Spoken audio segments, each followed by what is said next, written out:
Hello guys, welcome back to the channel. In this tutorial, I'll be showing you how you can speed up your video in CapCut PC. Alright guys, here I have opened my CapCut application on my PC and I have imported a video to my project. And first of all, I'm going to drag the clip to the timeline. And if you want to make this video play faster, we can click on the video, and then after that we can click on speed option right here. And if you want to speed up your video, you can go right like this to make it faster. Okay, and you can make it 2 times faster, 3 times faster, even 100 times faster guys. And for me, I'm going to select 2 times faster, and now the video has been faster. So let's just take a look at the results. So I'm gonna play the video.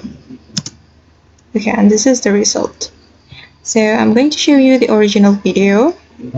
So this is the original one, and this is the video after we make it play faster. Sorry. Okay, this one.